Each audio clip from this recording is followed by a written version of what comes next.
नमस्कार दोस्तों। डेट है आज 23 अगस्त 2 अगस्त 2023 और स्वागत है आप सबका दिल्ली आईएएस के यूपीएससी करंट अफेयर डिस्कशंस में। तो दोस्तों आज का टॉपिक है जो हम डिस्कस करने वाले हैं वो है कि रिसेंटली अभी पीएम मोदी ने, जो हमारे देश के प्रधानमंत्री हैं पीएम मोदी, उन्होंने एक बात कही है। अब उन्होंने क्या बात कही है? उन्होंने कहा है कि education in mother tongue initiating a new form of social justice for students. तो एजुकेशन अब जो होने वाली है वो मदर टंग में होने वाली है। मदर टंग, TONGUE, मदर टंग। और ये एक सोशल जस्टिस का काम करेगी। जैसे आपने पहले कभी पढ़ा होगा सोशल जस्टिस, तो हम रिजर्वेशन के लिए सोशल जस्टिस वर्ड का यूज करते थे, या सोसाइटी में इक्वलिटी लाने के लिए, लैंड रिडिस्ट्रीब्यूशन के लिए, all kind of discrimination and touchability remove करने के लिए। तो उसी तरह एक अगर एजुकेशन मदर टंग में मिले तो वो भी एक सोशल जस्टिस होगा, ये पीएम मोदी ने कहा है। तो देखते हैं इस आर्टिकल में क्या क्या है। इंट्रोडक्शन है, significance of education in mother tongue है, challenges in using mother tongue and other initiative started by the this government for education in mother tongue. तो चलिए बिना किसी देरी के शुरू करते हैं। दोस्तों पीएम मोदी ने हाल ही में एक प्रोग्राम था, इवेंट था, अखिल भारतीय शिक्षा समागम। अखिल भारतीय शिक्षा समागम ये एक इवेंट था दिल्ली के प्रगति मैदान में, भारत मंडपम में, जो अभी अभी रिसेंटली खोला गया है, इसको रेनोवेट किया है, बनाया है मंडपम। तो इसमें ये इवेंट हुआ था। इसमें प्रधानमंत्री मोदी ने कहा है एजुकेशन कि उन्होंने इस बात को पिच किया है एजुकेशन जो मदर टंग में होनी चाहिए, और नेशनल एजुकेशन पॉलिसी जो आई है 2020 वो किस तरह इस काम को आगे बढ़ा रही है और क्या एडवांटेज होते हैं कि अगर मदर टंग में कोई एजुकेशन रिसीव करता है, कोई बच्चा है या कोई भी है, तो उसके क्या फ़ायदे होते हैं। तो देखते हैं इसके क्या सिग्निफिकेंस हैं एजुकेशन मदर टंग के। तो significance of education mother tongue, सबसे पहले तो देखिए, अगर किसी का फास्टर या foster inclusion and quality learning provide करने में इसका बहुत हेल्पफुल रहती है एंड अवॉइडिंग नॉलेज गैप्स।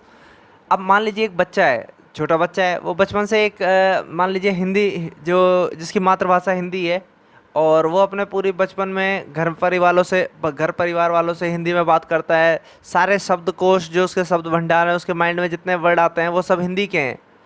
अब मान लीजिए 10th तक वो हिंदी में पढ़ता है, अब 11th 12th में उसका इंग्लिश में ट्रांसफ़र हो जाता है। इंग्लिश में जब फिजिक्स केमिस्ट्री मैथ के जब इंग्लिश के सब्जेक्ट आते हैं, वो बेशक पढ़ने में इंटेलिजेंट हो, उसकी कॉग्निटिव लर्निंग कैपेबिलिटी एबिलिटीज़ अच्छी हो, पर अब जो वर्ड्स ऐसे आ रहे हैं उसके माइंड में, उसका मतलब ही नहीं समझ पा रहा है, लेकिन उसको रट लेता है। मान लीजिए फोटोसिंथेसिस है, पहले वो इसको जानता था ये होता क्या है, प्रकाश संश्लेषण है, कैसे प्रकाश, सूर्य से जो प्रकाश आता है सन से, उससे जो प्लांट्स होते हैं वो किस तरह अपना भोजन बनाते हैं। लेकिन अब जो सेम वर्ड इंग्लिश में आएगा, वो अब इसको समझ ही नहीं पा रहा है कि फोटो मतलब यहाँ प्रकाश है, सिंथेसिस मतलब संश्लेषण है। इसको वर्ड मीनिंग को ब्रेक नहीं कर पाएगा और इसको सिर्फ रट लेगा, हाँ फोटोसिंथेसिस एक चीज़ होती है जिसमें ऐसा ऐसा होता है। समझ रहे हैं? इस तरह पूरी फिजिक्स और केमिस्ट्री और मैथ इस तरीके से भरी पड़ी होगी उसकी। तो उससे क्या होगा, उसकी क्वालिटी लर्निंग डेवलप नहीं हो पाएगी और उसमें एक नॉलेज गैप आ जाएगा। तो इस चीज़ को हटाती है अगर मदर टंग में एजुकेशन होती है। तो इसके अलावा म्यूचुअल रिस्पेक्ट फॉर लैंग्वेज भी डेवलप होएगा। अगर जैसे मान लीजिए कोई आप हिंदी में पढ़ के आया है, कोई कन्नड़ में पढ़ के आया है, कोई तमिल में पढ़ के आया है, कोई डिफरेंट डिफरेंट लैंग्वेज में पढ़ के आया है, कोई तेलुगु में पढ़ के आया है, कोई उड़िया में पढ़ के आया है। तो जब ये डाइवर्स बैकग्राउंड के स्टूडेंट्स जब यूनिवर्सिटी में मिलते हैं तो एक दूसरे की लैंग्वेज को समझते हैं, तो अब उनमें एक दूसरे की जो लैंग्वेज है उसके लिए म्यूचुअल रिस्पेक्ट डेवलप होता है। अभी क्या होता है कि चाहे वो तमिल से हो, कन्नड़ से हो, तेलुगु से, लगभग सभी एक इंग्लिश मीडियम का कम्पिटिटिव एग्जाम दे के आते हैं और फिर वहाँ आगे जाके इंग्लिश पे ही फोकस रखते हैं, अपनी मदर टंग को भूलते चले जाते हैं। तो इसलिए ये म्यूचुअल रिस्पेक्ट फॉर लैंग्वेज आती है, वो कहीं ना कहीं रिस्पेक्ट नहीं हो पाती, क्योंकि कभी सुनी नहीं, कभी देखा नहीं, और जब कभी अचानक से टकराया तो उसका मजाक उड़ा दिया। इसके अलावा अलग एडवांटेज इसकी होती हैं, कल्चरल एंड ट्रेडिशनल हेरिटेज उसका प्रिजर्वेशन होता है। भारत में 22 शेड्यूल लैंग्वेज हैं, शेड्यूल 8 ऑफ द कॉन्स्टिट्यूशन में। अब ये तो सिर्फ 22 हैं, इसके अलावा जो सेंसस होता है वो कहता है कि हमारे यहाँ 120 से भी ज़्यादा लैंग्वेजेस हैं। और जो डायलेक्ट जोड़ते हैं, जैसे भोजपुरी हो गया, हरियाणवी हो गया, राजस्थानी हो गया, जो डायलेक्ट है, लोक भाषा जिसे कहते हैं। आप बिहार में जाएंगे तो अवधी सुनने को मिलेगी, भोजपुरी सुनने को मिलेगी, मैथिली सुनने को मिलेगी, लेकिन उन सब की कॉमन एक हिंदी इंक्लूड हो जाती है। तो अंदर भी उसमें कितनी डाइवर्सिटी है, कितने सारे डायलेक्ट्स हैं। तो ये चीज़ भी, इतनी ज़्यादा जो डाइवर्सिटी है उसका कल्चरल एंड ट्रेडिशनल हेरिटेज होगा अगर सब स्टेट अपनी अपनी लोकल लैंग्वेजेस को प्रमोट करने लग जाएं, या रीजनल सब रीजनल लेवल पर और जो लोकल लैंग्वेज है, ट्राइबल लैंग्वेज है, सिंधी है, मैथिली है, उनका डोगरी है, उसका प्रमोट होने लग जाए, उनके जो बच्चे हैं उस मीडियम में पढ़ के आए। इससे क्या होगा, improve learning outcomes, learning outcome भी इम्प्रूव होंगे। मान लीजिए आप कोई बच्चा है वो पढ़ता है इंग्लिश मीडियम में, अब इंग्लिश मीडियम में पढ़ता है और घर में लेकिन उसके पेरेंट्स कोई जानते नहीं है इंग्लिश। अब घर में पेरेंट्स इंग्लिश नहीं जानते हैं, वो हिंदी जानते हैं। अब वो समझना भी चाहेगा ना कुछ बातें अपने माता पिता से, तो वो जो लैंग्वेज गैप क्रिएट हो जाता है उसके कारण वो उसे समझ भी नहीं पाएगा। और इसके कारण उसके जो पेरेंट्स भी हैं और वो भी है जो बच्चा भी है, उनमें भी गैप आने लग जाएगा। समझ रहे हैं आप इस बात को?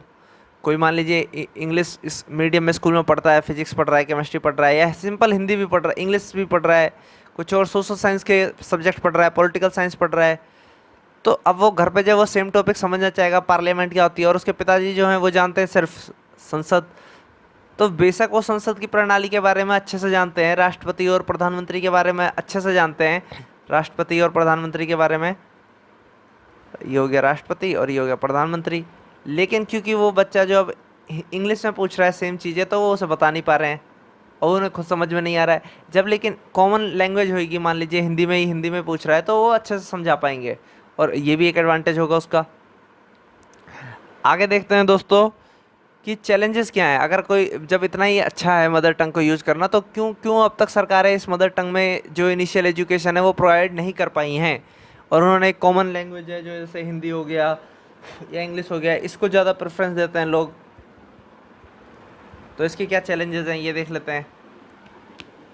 सबसे पहले लोगों की जो ऑटोमेटिक जो प्रेफरेंस है वो इंग्लिश की तरफ है, प्रेफरेंस टू इंग्लिश। क्यों? क्योंकि हमारे जो मार्केट में जॉब्स अवेलेबल रहती हैं उसमें एक English speaking as a skill समझा जाता है और उसको ज़्यादा प्रायोरिटी दी जाती है एज कम्पेयर टू कोई नॉन इंग्लिश स्पीकिंग पर्सन।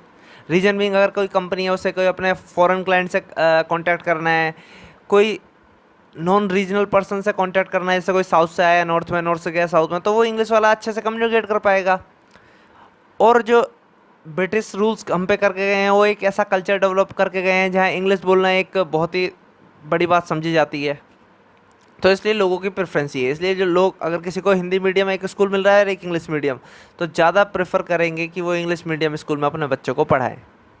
फिर दूसरा होता है डिफिकल्टी इन इंडस्ट्री प्लेसमेंट। जैसा मैंने अभी आपको कहा, फॉर ग्रेजुएट्स, अगर किसी को इंग्लिश नहीं आती है तो उसके इंडस्ट्री प्लेसमेंट में भी दिक्कत होती है, क्योंकि जो इंटरव्यूअर है वो most of the question English में पूछेगा, क्योंकि उसे चाहिए ऐसा कैंडिडेट जो कंपनी में सबसे डील कर पाए। दूसरा होता है अवेलेबिलिटी ऑफ टीचर्स। हमारे यहाँ टीचर्स क्वालिटी एक इशू है, स्पेशली गवर्नमेंट कॉलेजेस में और प्राइवेट कॉलेज में, दोनों जगह ये इशू है। अच्छे क्वालिटी टीचर अवेलेबल नहीं है जो अच्छे लोकल कंटेंट में पढ़ा पाएँ। इसके अलावा हाई इनिशियल इन्वेस्टमेंट नीड करेगा। अगर कोई जैसे लोकल लैंग्वेज के लिए कंटेंट डेवलप करना है, बुक्स डेवलप करनी है, कोई लैब मॉड्यूल्स डेवलप करने हैं, कंप्यूटर में अगर रिसोर्सेज या लाइब्रेरी डेवलप करनी है, तो इस तरीके से इसके लिए हाई इनिशियल कैपिटल इन्वेस्टमेंट की ज़रूरत रहेगी। तो इस तरीके से आप जब भी आप मेंस की आंसर राइटिंग करें तो किसी भी चीज़ को बैलेंस में रख के बताएं, पॉजिटिव नेगेटिव दोनों बताएं। अब आपने बता दिया मदर टंग बहुत एडवांटेज है, पॉजिटिव पॉजिटिव पॉजिटिव, लेकिन उसके कुछ चैलेंजेस नहीं बताए कि क्या अभी लकुन है, प्रॉब्लम्स हैं, तो आंसर आपका एक बैलेंस आंसर नहीं होगा। तो इसके लिए आप ये पॉइंट हमेशा ऐसे याद रख सकते हैं कि भाई मान लीजिए ये सिर्फ इस क्वेश्चन के लिए नहीं, अलग अलग क्वेश्चन जैसे भी आएगा उसको एक बैलेंस अप्रोच देनी है। तो ये था इसके बारे में कि चैलेंजेस क्या हैं मदर टंग के। चलिए अगला आर्टिकल देख लेते हैं। अगला आर्टिकल नहीं, इसी में ही आगे देखते हैं कि क्या क्या सरकार ने इनिशिएटिव लिए हैं जो मदर टंग में अपनी एजुकेशन प्रोवाइड करने के लिए, एजुकेशन इन मदर टंग के लिए। इसके लिए सरकार ने क्या क्या प्रोविजंस किए हैं। राइट टू एजुकेशन एक्ट आया था 2009 में, और ये एडवोकेट करता है मदर टंग को as a medium of instructions. तो ये एक हमारा पहला इनिशिएटिव है। इसके अलावा होता है नेशनल करिकुलम फ्रेमवर्क 2022। तो ये foundation stages recommended use of mother tongue, जो नेशनल करिकुलम फ्रेमवर्क बनना है, इसने फाउंडेशन स्टेज पे प्राइमरी मीडियम ऑफ इंस्ट्रक्शन में, मतलब up to 8 year of age में मदर टंग की सिफारिश की है। अगला है नेशनल ट्रांसलेशन मिशन। अब जैसे नाम से ही आपको समझ में आ रहा है, नेशनल राष्ट्रीय लेवल पे ट्रांसलेट करना है, जैसे हिंदी से इंग्लिश में, इंग्लिश से हिंदी में, या फिर इंग्लिश से अपनी तेलुगु, तमिल, कन्नड़, मलयालम, जो भी लोकल लैंग्वेजेस हैं, for translating text books for various subject of 8th schedule language. 8th schedule में हमारे 22 लैंग्वेज हैं, और इन 22 लैंग्वेज में जो हमारा लर्निंग मटेरियल है, जो बुक्स हैं, वो सब इस 22 लैंग्वेज में ट्रांसलेट की जा रही हैं। तो ये एक नेशनल ट्रांसलेशन मिशन है। अगला है निपुण भारत मिशन। निपुण भारत मिशन ने भी ये सजेस्ट किया है कि मदर टंग होनी चाहिए in learning process, teaching learning and learning material में। इसके अलावा नेशनल एजुकेशन पॉलिसी 2020 ये भी मदर टंग को प्रमोट करने के लिए एडवाइस करती है, सजेस्ट करती है कि local language as a medium of instruction until at least grade 5 और प्रेफरली टिल ग्रेड 8, मतलब 5वीं क्लास तक तो हो ही हो, और 8वीं क्लास तक हो तो और बढ़िया है। क्या जो कंटेंट है, जो बुक्स हैं, जो हमारी टेक्स्ट बुक्स हैं, वो लोकल लैंग्वेज में। जैसे इतना इतना बड़ा भारत है, आप देख सकते हैं, जब भी आप पढ़ें भारत की मैप जरूर बनाइए, आपको मेंस आंसर राइटिंग में भी हेल्प करेगा। अब जैसे इतना बड़ा भारत है तो यहाँ पर इतने सारे स्टेट हैं, साउथ के हैं, वेस्ट के हैं, नॉर्थ के हैं, सेंट्रल इंडिया है और नॉर्थ ईस्ट है। हर जगह की अपने अपने अपने डाइवर्स लोकल लैंग्वेजेस हैं, स्टेट लेवल पे लोकल लैंग्वेज है। इस जो हर स्टेट में जो प्रमोशन होना चाहिए, instead of moving towards English, तो लोकल लैंग्वेजेस को प्रमोट हो, ये हमारा आर्टिकल कहता है। इसके लिए क्या क्या इनिशिएटिव लिए सरकार ने ये बताया है। Significance of education in mother टंग में वो, अब चलिए रिकॉल कर लेते हैं हमने क्या क्या पढ़ा जब से अब तक। पहले हमने पढ़ा कि एजुकेशन इन मदर टंग की जो इनिशिएटिव प्रधानमंत्री मोदी ने पिच किया है, कहाँ पर किया है, वो हमने जाना। उसके अलावा सिग्निफिकेंस क्या है एजुकेशन मदर टंग में, चैलेंजेस क्या हैं, फिर इनिशिएटिव क्या क्या लिए हैं सरकार ने। तो इसी के साथ दोस्तों इस आर्टिकल में इतना ही। Thanks for watching for this article and please like share and subscribe. आपका सब्सक्रिप्शन मोटिवेशन देगा नेक्स्ट वीडियो बनाने के लिए, और टारगेट करते हैं इस वीडियो में कम से कम 10 लाइक तो आएँ। और आप अपने कमेंट जरूर दीजिए फीडबैक के लिए, कोई एडवाइस हो, सजेशन हो, क्यूरी हो। तो इसी के साथ thank you very much for watching this video, stay tune.